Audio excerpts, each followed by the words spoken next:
Are you interested in angels, demons, spirits, ghosts, and monsters?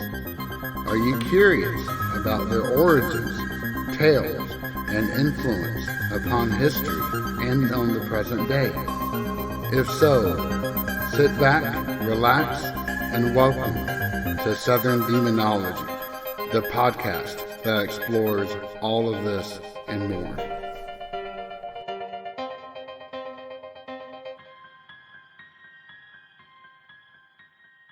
A few weeks ago, I got the scare of my life. I got a phone call from my aunt. On the surface, that doesn't sound particularly scary. After all, this wasn't a call from the beyond. My aunt is in perfect health, thank God. Nor do I owe her money or a vendetta of blood. Rather, I know that when I get a call from her, it is always, without fail, bad news about a family member. And unfortunately, that proved to be the case this time as well.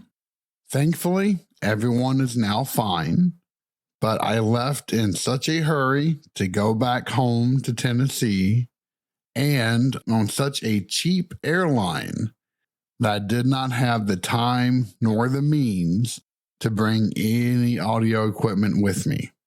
Did you know that if you fly on Allegiant Air, then there are charges for every single thing? We as consumers are used to paying for checked baggage, but how about for small suitcases that fit in the overhead bin? There's a charge for that, and that is only the beginning of the litany. And how about that airline food? Yeah, thankfully, this is not an episode about the quality of airline food or flights.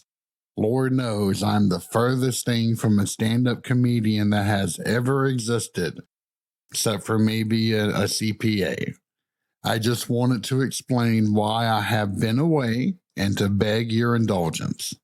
And on that note, welcome back to Season 3, Episode 10 of Southern Demonology. As always, I'm your host, JJ. Before launching in today's topic, I do have a few quick things to cover.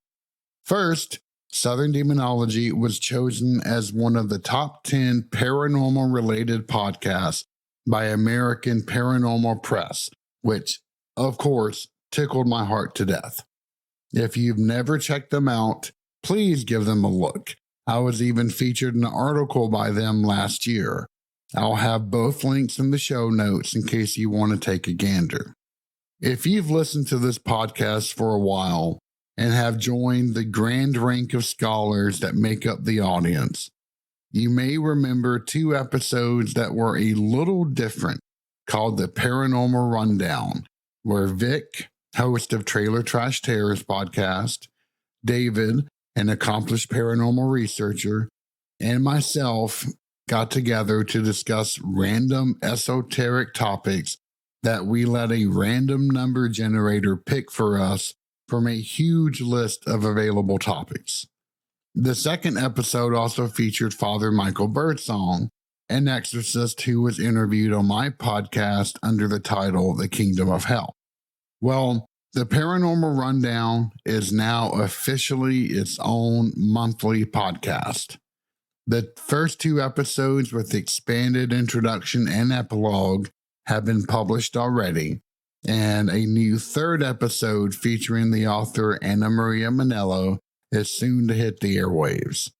We are all tremendously excited and hope that you'll give that one a listen as well. A link will be in the show notes. The website will be published soon as well, and I'll let y'all know when that is up and going. Lastly, did you know that you can listen to Southern Demonology on your platform of choice?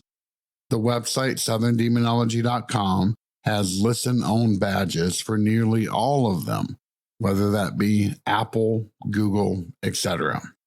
Well, now there's a new option available called Podorama.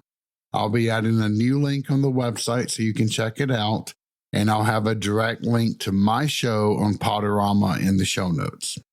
Today, I wanted to start off with a tale that really puts the Southern into Southern Demonology. Where I grew up and where my mom still lives lies equidistant, 2 miles to be precise, from two very small towns, Sladen and Marion. Neither are big enough to even have a gas station anymore, though ones existed beforehand. So, in order to get anything, one has to drive more than 10 minutes in either direction, and both lead to the exact same establishment, a Dollar General store. The old joke about them being everywhere is not quite so much a joke anymore, but just a fact of life. To get to a real grocery store, one has to go to the nearest big town 30 minutes away.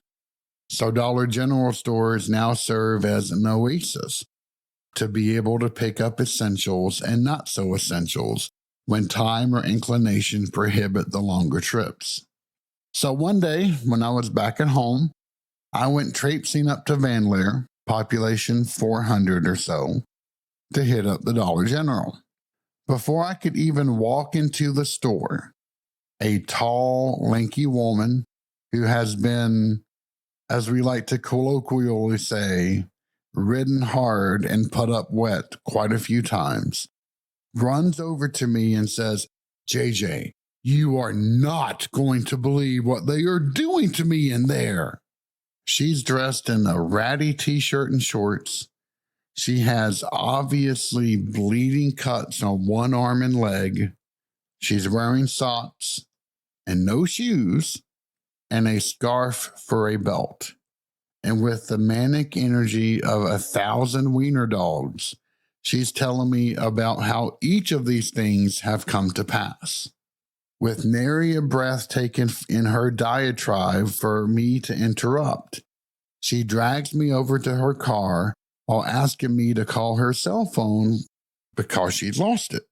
When I am finally able to ask her what the number is, she rattles off a string of numbers that at least fit the pattern for a phone number in the US, but leaves me doubting if they have ever belonged to anyone she has ever possibly known. When the calls go to an inoperable line, she then points to her car, which she gleefully points out has expired tags, to a giant letter J, which is just sitting in the back seat for some reason, and says, "Look, it's a J, just like in your name. And people call me Gigi." She then takes back off into the store, leaving me to process what in the hell just happened. I reluctantly enter the store myself, even though I knew I should have just left. And I try to go about my business. But I hear the woman screaming to see the manager as they are trying to give her rotten food, as she says, to anyone that would listen. The manager, desperate to get away from her, walks past me and apologizes for all the commotion. I just tell her I'm sorry she's having to go through all that. This manager is of good old country stock and is solidly built. And she's doing what she can to refrain from killing her overzealous and obviously unhinged customer. Well, after a few minutes and cringing inwardly the entire time, I finally get what I need and I walk to the front to pay. And while waiting, Gigi magically spots me and comes back over to loudly complain about all of the horrible offenses she had suffered, mainly that this store is trying to give her kids rotten food. The manager has apparently already called the law several minutes ago, and an elderly lady who is already paying offers to give her $20 so she can get her kids something to eat. But Gigi won't have any of it. She says she's not a beggar and she'll just take her kids to Dixon to get something even better. She then storms off and the manager quickly runs behind her to the door and locks it. Gigi returns, hammers on the doors a few times, bang, bang, and then proceeds to get into her car and speed away. All the while, another guy who's in line says that while she has kids, the state took them away a long time ago, unfortunately for pretty obvious reasons. 2 patrol cars show up right when the manager lets me out of the store, and they quickly take off after the woman after a quick conference with the manager. And sure enough, while driving back home, they pass me going the opposite direction with someone in the back. When I get home, I recount this story to my mom, and of course, she calls up the store to find out who this mysterious Gigi just happened to be. For even though she knew who I was, strangely enough, I had no idea about who she was. And it turns out that she was a girl who went to the same school as I did, but was 2 grades back. And the thing that baffles me to this day is how she recognized me. I can't remember the last time I had spoken to her, even indirectly, but it had to be more than 30 years ago, if not a day longer. And yet, inexplicably, she knew me as if we had been best friends our entire lives. I had just been to my college's 25th reunion, and I had trouble recognizing people that I am Facebook friends with. I know that drugs have seized a hold of certain parts of the South, but I've never had firsthand knowledge of it until that day. And I reverently pray that I am spared any further encounters of this sort of heartbreaking reminder of that. You know, this was one of the prettiest girls in school, and her family doted on her. And yet, now she's screaming in a Dollar General store, cut up to hell, and without shoes, bemoaning food for kids that she hasn't seen in years. You know, the South has a lot of dark undercurrents that run deep and unseen, and it needs no help in that department. And yet, unfortunately, misery loves company, and in the mewling darkness, demon calls to devil. I'm sorry for sharing such a strange tale, but it has stuck with me ever since it happened. All right, well, let's shift gears just a little bit and go back into territory that is much more suitable for this podcast. I, forgive my French, had the shit scared out of me yesterday. For those of us who thrive on horror, we normally do so in the vain hope that we will once again find a book, a movie, or a story that will instill the fear that once bit us at the beginning of our dark journey. Yet, rarely, if ever, does that happen. Well, that fear found me in the most unlikely of spots. And just like an individual who was searching for wishes, but instead found the monkey's paw, I very much wish that I had never found it. In the early days of this podcast, and on other shows and interviews that I've done, I've spoken about my run-in with an entity in Japan. In short, in the wee hours of the morning in an apartment that I was living at the time, which just so happened to look over a graveyard in the heart of Tokyo, I dreamed of a thing that was on my balcony that kept screaming directly into my head a word that, while I did not recognize it, its intention of entering my apartment was all too apparent. And I knew deep in my bones that if it succeeded, then that would be my death. Yet the word was something not heard by my ears, but somehow tunneled straight into my brain, causing pain that I have never experienced in life and certainly never in a dream.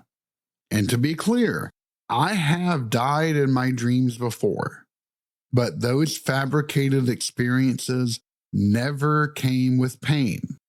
Rather, there was a curious sense that I knew there should be agony, but I felt nothing.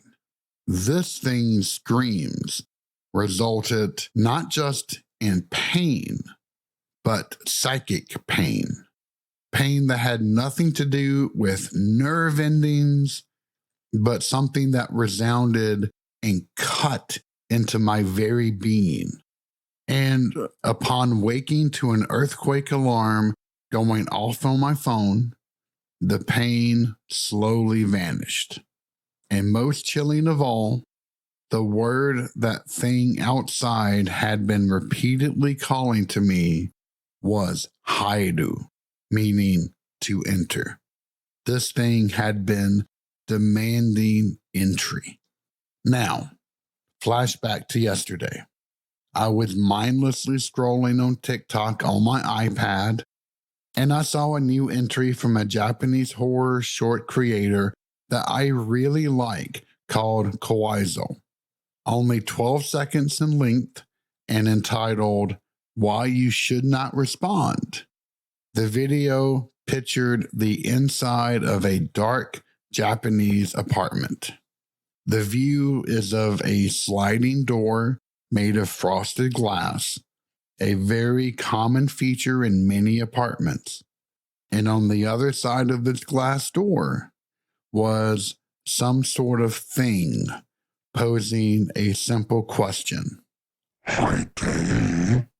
Or, can I come in? The guy, confused, responds with, eh? Or, huh? And the thing says, or, two people together, can I come in? The guy naturally asks, Dade, or who? And then the camera pans over to a small open window where there's another one of these things. And it ominously says, or here I come.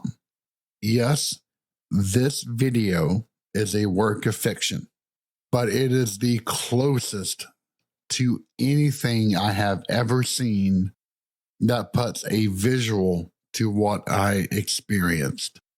And I'm telling you, hearing the word spoken so matter-of-factly, if I happen to have needed to use the bathroom when I was watching that, then that would no longer be the case.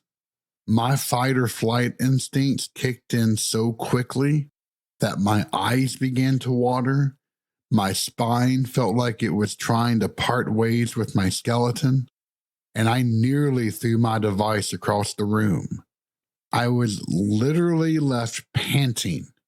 That experience came flooding back, and I felt like I was reliving it from more than a decade later. Even when I was recounting this lovely experience to my wife, I decided to show her the video. And that second viewing was just as palpable to the point where I did drop my phone on that final. This, it was equal. It was the same intensity as that first experience of watching it. I think that in the future, I am going to amend the hope of finding fear in horror entertainment to be rather the hope of finding new fears, not related to personal experiences that bring the past flooding back into crystal clarity. If you want to check out the video I have described pretty poorly, more than likely, I will have a link to that down below. You can also find a link to my own TikTok channel if you want to check that out. Lastly, I will say that if you've noticed that my voice is even more gravelly and rough than normal, I apologize. I'm coming off being a little sick. Nothing horrible, but still not great. And my voice has still yet to recover. So I guess if you ever wanted to know, what would your voice sound like even worse than it is now? Then congratulations, you have finally reached that plateau. Hooray. And that's going to do it for this episode of Southern Demonology. If you don't mind, please follow and rate us on whatever platform you happen to be listening, as that helps me out more than anything else. And if you're looking for more Southern Demonology content, come find us on Threads. I've been looking for a Twitter replacement, and while I'm not a huge fan of Meta by any means of the word, it certainly beats the dumpster fire that the Blue Bird has become. Stay safe out there. Thank you for listening to Southern Demonology. Find us online at southerndemonology.com, where you can find all of our social and podcasting links. Also, if you have a moment, please feel free to rate this podcast and leave any encouraging feedbacks that you may have. As always, I am JJ, and it has been a pleasure getting to talk to you today.